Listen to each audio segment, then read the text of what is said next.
ওয়ারিশ সম্পত্তি বা পৈতৃক সম্পত্তি ক্রয়ের আগে তিনটি ডকুমেন্ট দেখে নেবেন। তিনটি ডকুমেন্ট না থাকলে ক্রয় বা বায়নাপত্র লেনদেন করবেন না। ওয়ারিশ সনদপত্র, পারিবারিক ভাগ বন্টন রেজিস্ট্রেশন দলিল, নামজারি খতিয়ান, তারপর অন্যান্য কিছু বিষয় দেখতে হবে। যেমন বিক্রেতা যে সূত্রে মালিক হলো তার পূর্বের মালিক কোন সূত্রে মালিক তার দলিল খতিয়ান কপি যাচাই বাছাই করে নিবে। এই তিনটি ডকুমেন্ট যার কাছে আছে থাকবে তার দখলে থাকুক বা পরিবারের মৌখিক বন্টন হোক, আপনি ক্রয় করবেন না।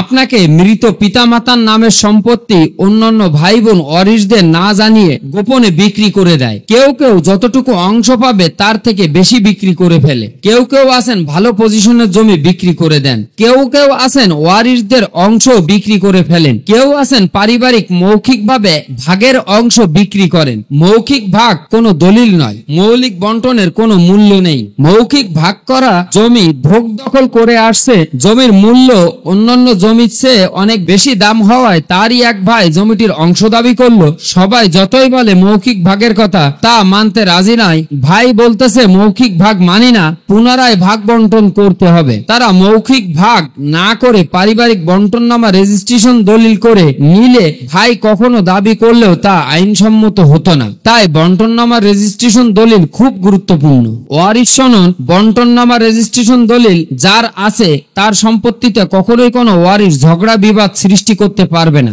ওয়ারিশ সনদ প্রমাণটি প্রমাণ করে যে প্রত্যেক ওয়ারিশ সম্পত্তির মালিক। বন্টননামা রেজিস্ট্রেশন দলিল প্রমাণ করে যে প্রত্যেক ওয়ারিশদের সম্পত্তিতে বন্টননামা রেজিস্ট্রেশন দলিল করা হয়। আবার দেখতে হবে ওয়ারিশ সনদ সঠিক কিনা, প্রত্যেক ওয়ারিশদের নাম ঠিকানা উল্লেখ আছে কিনা, বন্টননামা রেজিস্ট্রেশন দলিলের প্রত্যেক ওয়ারিশদের স্বাক্ষর নাম ঠিকানা সঠিকভাবে উল্লেখ কিনা। অনেকে বোনের অংশ না দিয়ে বিক্রি করে দেন। যিনি ক্রয় করেন সেই লোক বিপদে পড়ে, কারণ ক্রেতা বিক্রেতার কাছ থেকে জেনে নেওয়া উচিত ছিল বিক্রেতা কোন সূত্রে সম্পত্তির মালিক। সেই সব ডকুমেন্টস দেখা উচিত ছিল।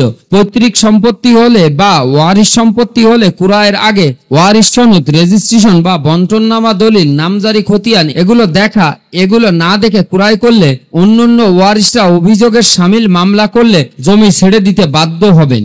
এই জন্য জমি কেনার আগে এই ধরনের দলিলগুলা সব সময় পরীক্ষা নিরীক্ষা করে তারপরে জমি কিনবেন। ভিডিওটি ভালো লাগলে শেয়ার করুন, কমেন্ট করুন এবং আমাদেরকে জানিয়ে দিন।